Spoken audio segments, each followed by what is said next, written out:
duñ la may dara duñ déglu dara. mais les politiques là et les opposants et autres si 1000 personnes mouraient par jour du tax du ñoom duñ ko baax parce que ku ci am objectif nekk maire du ko bàyyi ku ci bëgg a nekk député du ko bàyyi celui qui peut remplacer le régime en place mën a am poste ministre Sénégal. mais donc malgré la montée en puissance de la maladie la vie continue aussi. mais la logique est que on arrête toute activité politique on devait l'arrêter.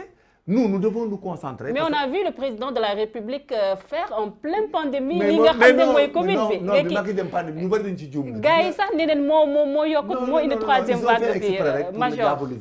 Je l'ai défendu ailleurs. C'est pour vous expliquer. Xam nga vous êtes à l'aise pour le défendre major. Non deuxième vague bi mu amee. Les gens avaient maîtrisé et tous les pays du monde avaient déconfiné. Et même c'est pour cela que l'euro a été calé avec les consignes et les explications des scientifiques de l'homophile.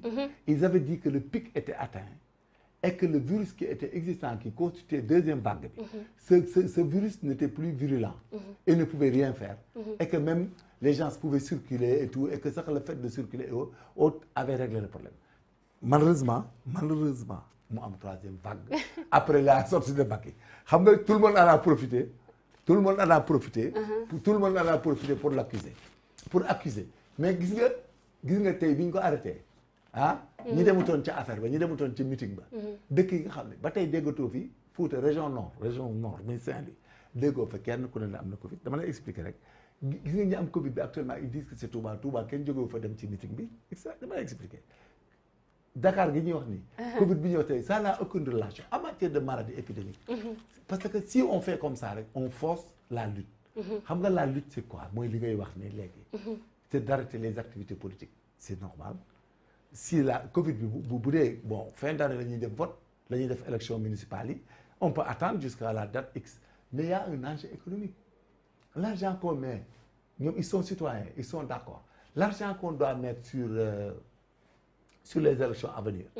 Mais ils seront jamais d'accord que ñu jël ñoom opposition bi duñ nangu ñu jël xaalis boobu def ko ci pandémie bi arrêter élection yi non parce qu'il y a des gens qui pensent qu'ils peuvent devenir maire. Il y a des gens comme moi qui veulent devenir député. Il y en a d'autres qui pensent que si le régime change en 2024 ils vont être ministres. C'est ça l'esprit d'un Sénégalais et puis c'est l'esprit de tous les politiques. À mon avis on va juguler les deux mais avec pudeur et décence. Avec éthique. Maintenant qu'est-ce qui se passe? Que les gens là laissent l'État qui gère la pandémie.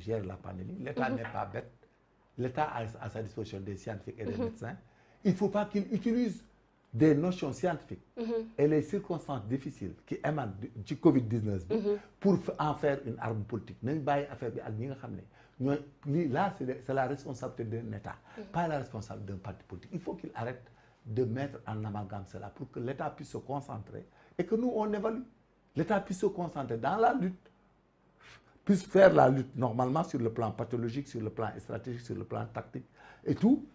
Et que nous, on est Sénégalais, on est intellectuels, on est intelligents. Mais au bout de l'eau, on verra si cet État a fait son travail. Maintenant, celui qui veut faire campagne, qui veut dire que man dama bëgg ngeen voter, boo ëllëgee Covid maa koy faj nga wax loolu bu la neexee. Mais doo dugg ci façon gestion bi. Naan lii cause lii du cause. Cette maladie-là dafa am ñu jàng tout ce qui est pathologique jàng nañ ko xam nañ ñuy microbe. Sénégal ñoom ñoo ñu di wax opposition bi koo fa woon sa plateau bi tey ne la lan mooy microbe lan mooy bactérie lan mooy virus du la ko wax. Tout à fait. Voilà. Juste rappeler aux internautes je suis avec le major Kandji major ñu wax ci beneen xew-xew mu nekk rejet bi nga xam ne les 4 sages du conseil constitutionnel def nañ ko ci recours bi nga xam ne les députés yu féetoo ci wàllum kujje bi moo nekk annulation du code pénal et du code de procédure pénale. Finalement le président de la République hier remplacé na le vide balaa ñuy ñëw ci vide boobu noonu ban lecture ngay def ci rejet bi nga xam ne ces 4 sages def nañ ko mu indi aussi polémique par rapport à légalité bi. Non, la légalité elle est de forme ou de fond il faut ñoom ñox ban légalité la ñuy wax waxuñu la quoi waxuñu la fond waxuñu la forme. Mais on parle de 7 sages non. waaw moom non est-ce que 4 sages peuvent statuer dafa am quantum xoolal madame. dafa am quantum non major vous là. non c'est on a appris ça madame xam nga ñii. dañuy perturber nit ñi dañuy wax du noonu de. Une enquête je te donne un exemple une enquête dans le cadre d'un crime ou d'un délit flagrant ou non. Combien de gendarmes ou de policiers peuvent faire l'enquête ou ne pas faire l'enquête? Combien? je te demande une question. Bon, est-ce que si c'est non moi qui pose les questions. En plus, l'exemple n'est pas bon. Non, elle est bonne. Non, l'exemple n'est pas bon parce que même boo amul benn connaissance avancée par rapport à la justice. le conseil constitutionnel li ñu xamul 7 sages la si ça manque 4 sages du dem mais bu amee 4 yi rek baax na plus de la moitié. si naka. mais mooy forme bi ça c'est la loi de forme. si naka c'est la composition de la. si naka si forme bi y a exception. on le sait mais si contexte bi nga xam ne moom la ñu nekkoon exception boobu c'était pas valable parce que dafa amoon koo xam ne dafa gaañu donc du coup lui il est définitivement out mu am 2 autres personnes yoo xam ne dañoo nekk en retraite. Voilà. Donc du coup ñooñu amul benn yoon. trois ñoo manqué. Voilà du coup kaani baax na kaani ñoo baax. non bu ma wax loolu. Major non je te jure.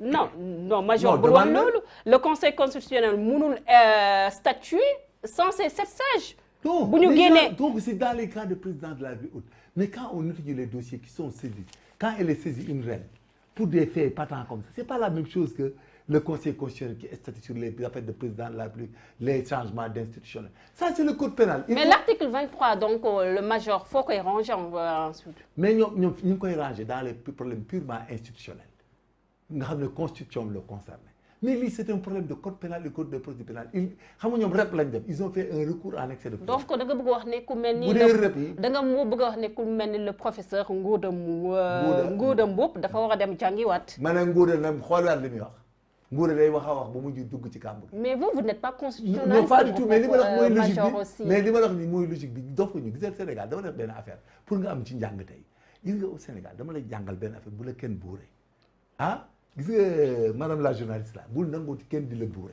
non mais moi je dis tout simplement ce qui se trouve dans les textes. c'est dans les cas qui entrent spécifiquement dans ses attributions. mais xam nga le problème du conseil du code pénal du code de procédure pénale c'est un rep. xam nga rep xam nga luy rep. allez-y mooy recours en excès de pouvoir kese la. bokkul ci les affaires constitutionnelles nga xam ne dañ ko war a. on doit statuer avec dans un aspect une organisation constitutionnelle. xam nga rep bi naka la. on dit que c'est un avis la loi la nangam. léegi maintenant si tu saisis le conseil constitutionnel. mais c'est normal parce qu'il y a une plénitude de juridiction là sa compétence elle est élargie kooku ñëpp xam nañ ko saa nga nekk professeur sa compétence elle est élargie c'est comme si tu étais devant une devant une cour de justice mais les crimes et délits commis à l'agence d'une cour bi da koy jël même bu dee contravention da koy juger pourtant il n'est jamais organisé pour juger une contravention gi tey bu ñu demoon audience dama la jox benn exemple pour que nguur li ñuy wax ne ñoom ñooy professeurs yi on est d'accord mais on va leur montrer que